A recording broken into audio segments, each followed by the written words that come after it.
가의 첫 번째, 상징은 누가 봐도 단어 뜻 설명해 주겠다죠. 말이나 형상이 명백한 의미 이상의 무언가를 내포하고 있다라는 거다. 뭔가를 내포하고 있다. 그 무언가는 정확하게 정의하거나 완벽하게 설명하지 못하는 부분이기 때문에 정의되지 않아, 설명되지 않아 무의식과 관련이 있다.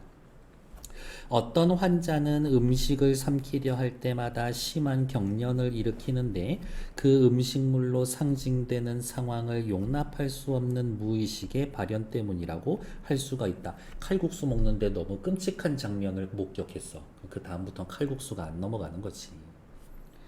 무의식의 문제는 신체적 증상, 즉 신경증으로 나타나는 경우도 있지만 일반적으로는 꿈으로 나타나는 경우가 더 많습니다. 무의식의 문제는 몸으로 나타나기도 하고 꿈으로 나타나기도 하고, 지그문트 프로이드는 꿈의 상징이 신경증보다 훨씬 더 풍부하고 다양하기 때문에 꿈은 환자의 무의식을 파악하는 데 중요한 단서가 된다고 보았다. 지그문트 프로이드 씨는 꿈을 중요하게 여겼습니다. 왜? 훨씬 더 풍부하고 상징이 다양하니까. 두 번째 달라. 프로이트는 신경증 환자의 꿈을 분석하기 위해 자유연상법을 창안해냈습니다. 프로이트 씨, 자유연상법. 이 방법은 의사가 꿈을 꾼 사람에게 그 꿈의 이미지나 이미지를 통해 생각되는, 환기되는 생각들을 계속 이야기해 나가도록 하는 겁니다. 꿈과 관련된 이야기를 계속 해라. 의사는 환자와 이야기를 해 나가는 과정에서 여기 이야기하는 건 뭐이겠어요? 환자가 자신의 꿈에 대해서 이야기하고, 그거 느낌이 어땠어요? 아, 칼이 나왔다고? 그 칼이 어떻게 생겼을까? 혹시 원래 알고 있었던 칼이에요? 이런 식으로 물어보는 거지. 환자가 말한 것과 의도적으로 말하지 않은 것을 통해 병의 무의식적 배경을 밝혀낸다라는 거다. 꿈에 대해 계속 이야기해 나가다 보면 그 환자가 가지고 있는 병의 배경을 밝힐 수가 있다.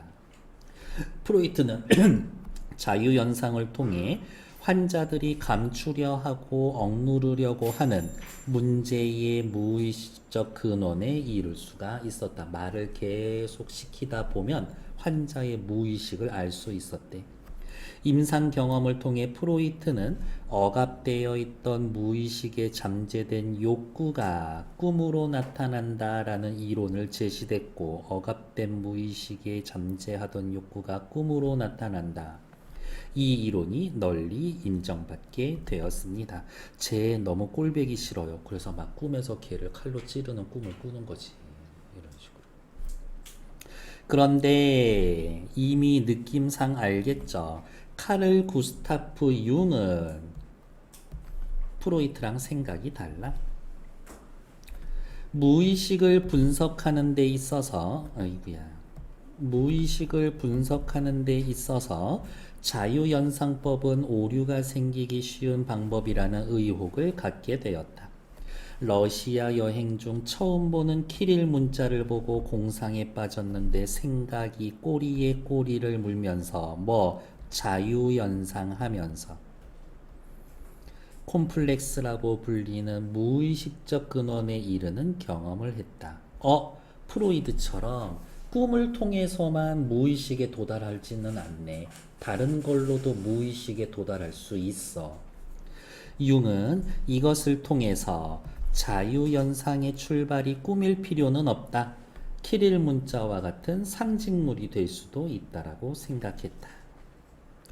꿈은 의식이 사라질 때 나타나기 때문에 꿈의 상징적 이미지 자체가 무의식적 내용이라고 보았다. 꿈의 상징적 이미지 자체가 무의식적 내용이다. 따라서 자유연상에 의해 일련의 생각을 이리저리 따라가다 보면 꿈의 실체에서 멀어진다는 생각을 갖게 되었다. 자유연상만으로 무의식에 도달할 수가 없어. 자유연상에 지금 내가 머릿속에 떠오르는 거 이야기하는 거지. 그건 의식적인 행위라고. 내가 말을 떠벌려서 의식적인 행위를 하는 순간부터 무의식에서 멀어지고 있어. 네 번째 단락. 융은 자신의 견해가 확고해짐에 따라서 프로이트의 방법과 결별하고 새로운 방법을 정립해 나갔습니다. 환자들에게 꿈에서 본 이미지를 자세히 기술하도록 하여 무의식이 최대한 드러날 수 있도록 했습니다. 꿈에서 본 이미지를 자세히 기술하도록 해서 무의식이 드러나기. 프로이트하고 뭐가 달라? 꿈에서 뭐 봤죠? 뭐요? 그것에 대해 어떻게 생각하시나요? 뭐 아는 거 있었나요? 이건데 얘는 꿈 자체에서 뭐 봤어요? 빨리 생각해내. 그렇게 파고드는 거지. 꾸며서 만들어낸 이야기에는 체계적인 전개가 있지만 꿈은 체계나 논리성이 없어. 체계나 논리성이 없는 만큼 무의식에 가까워. 융은 꿈의 실체와는 관련이 없는 관념, 연상, 억지로 논리성을 맞추려는 의식들을 모두 배제하고 꿈의 이미지들의 상징, 초점을 맞췄다. 이미지 자체의 초점. 그 결과 융은 꿈의 이미지들이 리비도라고 하는 성적 에너지의 표현이라고 본 프로이드와 달리 색깔 칠하면 안 됐었네. 죄송해요. 다양한 근원에서 비롯된다라고 꿈의 이미지는 다양한 근원에서 오는 겁니다. 라고 확인했습니다. 괜찮나요? 나까지 읽고 시간 또 드려볼게요. 융은 가만히 또 살펴봤더니 두 번째 단락에서도 또 보니까 융은 옆으로 넘어갔었을 때 세 번째 단락 보니까 또 여기에서 어쩌고 또 융은 이렇게 이야기하니까 가에서 나왔던 융의 이야기가 조금 구체화되려나? 라고 의심해보고 나 읽으러 가면 되지. 예상이 맞으면 1번 문제도 쉽게 찾을 수 있을 거예요. 자, 살펴보러 갑시다. 융은 꿈의 이미지와 고대 신화를 연구하면서 신화와 신경증 환자가 떠올리는 이미지 사이에 유사점이 있다라고 발견했다. 어머, 이 융씨 이제 뭐 할 거야? 꿈이랑 신화랑 연결 지을 거야. 한 환자는 태양의 한가운데 둥근 관이 나오고 그 관을 움직여 바람을 만들어냈다라는 이야기를 하는데 어머 세상에 고대의 미트라교 경전에 나오는데 환자는 미트라교라는 거를 전혀 아는 바가 없어. 융은 이와 같은 환자가 기술하는 꿈에서 본 환상이 고대로부터 이어져 오는 이미지나 상징의 집단적 저작물로부터 나온다라는 걸 발견하고 개인적 무의식에 덧붙여서 사람은 개인적 무의식이 있어. 사람에겐 본능도 있고 원형이라는 두 개로 이루어진 집단 무의식이 있어. 인간에겐 무의식이 있는데 크게 두 가지. 무엇? 개인적 무의식, 집단적 무의식. 집단적 무의식에는 본능과 원형 두 개로 집단 무의식이 구성되어 있지. 본능이란 특정 행동을 하게 하는 충동, 새들의 귀소 본능처럼 본능이란 생물학적으로 전달되는 거다. 융은 인간에게서 이와 더불어 대상을 인식하는 무의식적 이해 양식이 있는데 이것을 원형이라고 이야기를 했다. 융에 따르면 둘은 모두 개인적 차원을 넘어서 여기에서의 둘은 뭐죠? 본능, 원형. 위에다 그냥 씁시다. 본능, 원형. 이 두 가지는 모두 개인적 차원을 넘어서 보편적이고 집단적이고 본능과 원형은 보편적이고 집단적인 것이고 본능이 개인의 행동을 결정하는 것처럼 원형은 개인의 이해 방식을 결정합니다. 본능은 행동을 결정하고 원형은 개인의 이해 방식을 결정합니다. 상황을 어떻게 이해하느냐에 따라서 행동하고자 하는 충동이 결정이 되고 이해로 충동이 결정이 되고 행동하려는 충동도 상황 이해에 영향을 주기도 합니다. 그럼 이렇게 표시할까? 충동과 상황 이해는 서로 영향을 주고받는다고. 융은 이처럼 본능과 원형의 관계는 밀접하게 연관되어 있고 이게 중요 포인트죠. 원형은 본능처럼 유전자를 통해 전달되는 거다. 태어날 때부터 이러한 원형을 가지고 있다. 세 번째, 그런데 이러한 원형이 유전된다라는 것은 라마르크의 오류를 답습한다라는 반론이 제기되었습니다. 라마르크 씨 용불용설 획득 형질이 유전이 됩니다. 이에 대해 융은 유전을 통해 전달되는 것은 경험을 통해 얻은 이미지의 내용이 아니라 괄호 유전을 통해 전달되는 것은 형식이다 라는 것을 강조했습니다. 원형은 순전히 형식적이고 구조적인 개념이고 원형은 형식적이고 구조적인 개념. 원형적 이미지를 구성하는 세부 내용들은 환경이나 역사적 변화에 따라 달라질 수 있다고 보았다. 그러니까 이런 거지. 사람들 무의식 속에 원형이라는 게 있는데 그냥 박스만 있어. 박스는 누구나 가지고 태어나. 근데 그 박스에 뭔가가 다 채워져 있어. 근데 그 채워져 있는 내용은 동네마다 달라. 문화마다 달라. 이러한 점 때문에 융은 후기 저작에서 원형 자체와 원형적 이미지를 엄격하게 구분했습니다. 저기에 네모쳐져 있는 거 보면 뭔가 특별하겠죠. 원형 자체. 원형적 이미지들은 언어와 역사를 공유하는 집단 사이에서 다양하게 변이되어 나타나지만 원형적 이미지는 원형 자체에서 비롯되는 겁니다. 원형 자체는 최초의 무형 상태로부터 구체적 이미지를 만들어내는 틀. 그로부터 만들어진 이미지는 초자연적이고 신성한 의미를 담고 있어서 신화의 형태로 남는 겁니다. 라고. 처음 듣는 신화인데 뭔지 낯설지 않은 느낌을 받을 수 있어. 그런 이야기를 하고 있죠. 1번부터 6번까지 딱 5분 드릴 거예요. 시작! 1번 문제는 어렵지 않았죠? 정답은 2번. 가에서 언급한 융의 새로운 꿈의 방법. 융의 새로운 꿈의 분석의 방법은 뭐죠? 꿈속의 이미지를 최대한 자세히 서술해라. 이러한 것들. 그 연구 결과가 나에 제시되어 있다. 나의 그 연구 결과는 뭔데요? 집단무의식이라는 개념을 찾아내게 되었습니다. 그러니까 2번이 제일 좋지.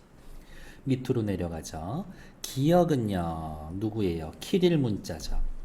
키릴 문자를 통해 무의식의 근원에 이르는 단서가 된 겁니다. 앞으로 잠깐 넘어올까요? 키릴 문자 어디 있을까? 여기 있지. 키릴 문자를 통해서 무의식의 근원에 이르는 경험을 했습니다. 2의 1번 맞는 얘기지. 다음 내려올까요? 니은 태양 한가운데 둥근 관이 나오고 그 관이 움직여 바람을 만들어냈다는 이야기인데 전혀 아는 바가 없었다. 2의 2번 신경증 환자의 과거 경험과는 관련 없는 이미지다. 2번 맞는 얘기. 3번 니은은 결국은 뭐라고요? 집단 무의식이라고. 2의 3번 인류가 보편적으로 원형을 가지고 있다라는 근거가 됩니다. 나쁘지 않지. 4번 니은은 기억과 달리 의식이 사라진 상태에서 본 이미지입니다. 니은이 의식이 사라진 상태 어디 있을까? 환자가 기술하는 꿈에서 본 환상, 꿈에서 얘를 본 거지. 그러니까 무의식 상태에서 이야기한 거죠. 근데 기억, 키릴 문자는 의식 상태에서 본 거지. 그러니까 4번 맞는 얘기. 답은 5번이고요. 사실은 이렇게 설명할 필요도 없는 문제였었지. 왜? 콤플렉스 얘기는 지문에 나와 있지 않았었거든. 그러니까 그런 식으로 접근하셔도 된다. 이렇게. 다음 3번 문제 확인하러 갈게요. 원형 자체에 대한 이미지, 원형이 아니라 원형 자체, 우리 아까 요 색깔로 칠해놨었죠? 유전을 통해서 계속 전달됩니다. 맞지? 대상을 인식하는 무의식적인 이해 양식, 맞죠? 언어와 역사를 공유하는 집단 내에서만 존재합니다. 집단 내에서만 존재하는 건 원형 자체가 아니라 원형 이미지지. 원형 자체는 특정한 집단 내에서 존재하는 게 아니라 인류에게 보편적으로 존재하는 거죠. 인류 보편적으로 존재하는 것. 그러니까 3번 틀린 얘기. 4번 구체적 이미지가 아니라 그렇죠. 이미지를 만들어내는 틀이라고 우리 아까 머릿속에 박스 하나씩 있다가 했잖아요. 감각적으로 인식되지 않는 형식적이고 구조적인 개념, 구체적이지 않다라는 것들. 그래서 5번 맞고 틀린 건 3번. 4번 보러 갈게요. 신경증 환자 A는 유니콘을 타고 나는 꿈을 꾼 뒤 의사와 상담했습니다. 꿈과 관련하여 일단 꿈 얘기하는 거 보니까 프로이트식인가? 마음에 일어나는 것들을 자유롭게 이야기하도록 하겠습니다. 이거 확실히 프로이트식이네. 자유연상법이네요. A는 유니콘을 마스코트로 하는 야구팀의 팬이었고 어린 시절 형과 함께 야구장에서 열렬히 응원했었던 경험을 신나게 이야기했습니다. 야구를 보고 집으로 돌아왔을 때 이야기를 하며 이전과 달리 멈칫거리며 말하고 아버지에 대한 화제에 이르자 다른 이야기를 하고자 했습니다. 뭔가 아버지와 관련된 무의식적인 신경증이 나타나고 있는 거지. 케쿨레는 벤젠의 구조를 연구하던 중 꿈속에서 자기 꼬리를 물고 있는 뱀의 모양을 보았습니다. 이 사람도 꿈 꿨네. 이와 비슷한 이미지는 기원전 3세기 그리스 문서에서도 나타났는데 이 문서를 본 적이 없었습니다. 이 문서 어디가 있냐? 뱀의 모양을 본 것. 이 아저씨 머릿속에 머릿속에 들어있었던 원형적 이미지인 거지. 꿈의 이미지에 집중한 결과 닫힌 구조의 세계에 대해 떠올리고 벤젠의 분자 구조 역시 이와 같을 거라고 요거는 의식 상태에서 연상한 거네요. 생각을 하게 되었습니다. 1번 사례 1의 의사는 무의식을 분석하기 위해 자유연상법 쓰고 있습니다. 프로이드처럼 맞죠? 프로이트의 해석에 의하면 A가 회피하려는 부분, 아버지 문제가 무의식의 근원, 신경증의 원인일 수 있다. 그렇지. 2번 사례 2에서 케쿨레가 본 꿈의 이미지는 한 번도 본 적이 없는 고대 문서에 있다. 집단 무의식과 관련이 있다. 괜찮지. 원형적 이미지니까요. 사례 2에서 케쿨레가 본 뱀의 형상은 시공을 초월하여 똑같은 모습으로 꿈에 나타난다라는 점에서 아니요. 이 원형, 형상이라는 건 구체적 이미지인 거고 얘는 원형 자체가 아니라 말 그대로 원형적 이미지잖아. 이미지. 그러니까 시공을 초월하여 똑같은 모습인 건 아니지. 인류가 가진 본능이라고 합니까? 아니요. 본능 아니고 원형적 이미지라고. 아까 읽으면서 이렇게 슬쩍 써놨던 게 벌써 답이 돼버린 거네. 그래서 틀린 얘기인 4번. 사례 2에서 케쿨레는 꿈의 이미지에 집중하는 반면 그렇죠. 사례 1에서는 일련의 생각을 따라가며 새로운 이미지와 화제를 끌어나가고 있습니다. 나쁘지 않지. 융은 이미지 그 꿈 자체의 이미지에 집중을 하고 프로이트는 거기에서의 나오는 연상을 중요하게 여겼었던 거니까 5번 맞는 얘기. 4번의 답은 4번. 옆에 보자. 융은 프로이트와 교류를 하면서 자신의 꿈과 신경증에 대해서도 이야기를 했었다. 근데 진짜 고지고대로 이야기했었나? 읽어보시면 알겠지만 학자들 엄청 얍실해. 일부러 얘기 안 하기도 합니다. 융은 퇴락한 고가구가 집이 고가구가 배치되어 있고 해골과 사체로 가득 찬 이미지를 말했습니다. 프로이트 씨, 이 꿈은 도대체 무엇을 의미하는 걸까요? 물어보지. 프로이트는 자유연상법을 사용하면서 해골과 사체에 대해서 요절에 대한 두려움으로 해석했다. 당신은 일찍 죽는 걸 두려워하고 있습니다. 그러나 융은 이미지가 화석 인류와 해부학에 관심이 많았던 자신의 어린 시절과 관련이 있다라고 보았다. 퇴락한 집과 고가구의 이미지는 종교인과 의사가 많은 집안 특유의 엄숙한 분위기, 우울증 앓는 어머니의 성장 환경과 관련된 거라고 보았습니다. 융은 프로이트와의 상담 과정에서 자신의 내밀한 부분을 보여주는 걸 피하기 위해 자유연상을 말할 때 일부 거짓이 있었다고 고백을 했습니다. 프로이트한테 고지고대로 다 얘기하진 않았어요. 적절한 것 찾기 1번.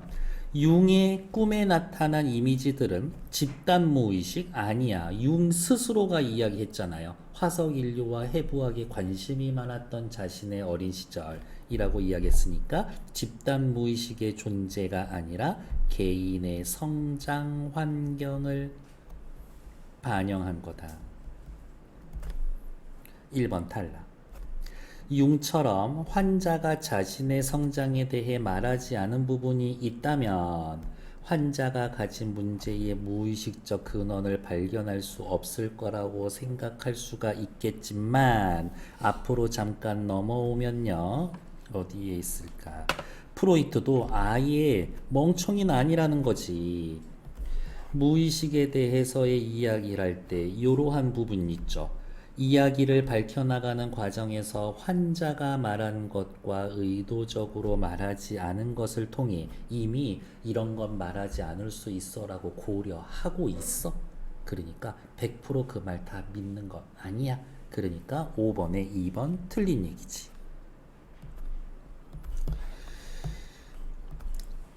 틀린 얘기. 3번. 융이 자유연상법에 오류가 있다라고 생각한 계기는 아까 뭐였었더라? 키릴 문자 보고 프로이트가 자신의 꿈을 억압된 욕구와 연결 해석했기 때문에 아니요. 내가 알고 있는 것과는 어떻게 다른 해석을 했기 때문에 뭐 그 정도로 봐야 되겠지. 융의 꿈에 나타난 해골과 사체의 이미지에 대해 프로이트는 이미지 간의 논리적 인과관계만으로 아니요. 프로이트라는 사람 자체가 무엇에 대해서 무의식에 관해서 이야기를 하는데 무의식은 논리적 인과관계를 맺고 있는 게 아니지. 4번 탈락. 융이 자신의 꿈을 분석할 때 프로이트의 말한 것과 같은 의식적인 노력은 배제하고 융은 꿈 그 자체의 상징에 초점을 맞추어 분석을 했을 겁니다. 정답. 6번의 답은요. 3번 정도 되죠? C 뭘로 나와 있더라? 앞으로 넘어오시면 C. 꾸며서 만들어낸 이야기. 꾸며서 만들어낸 이야기. 무의식의 세계를 반영한다? 아니요. 꾸며서 만들어낸 이야기는 무의식의 세계를 반영하는 게 아니라 꾸며서 만들면 체계성, 논리성을 갖추고 있는 체계성, 논리성을 갖춘 그러한 이야기가 될 거다라고 확인하시면 되겠지. 틀린 건 3번.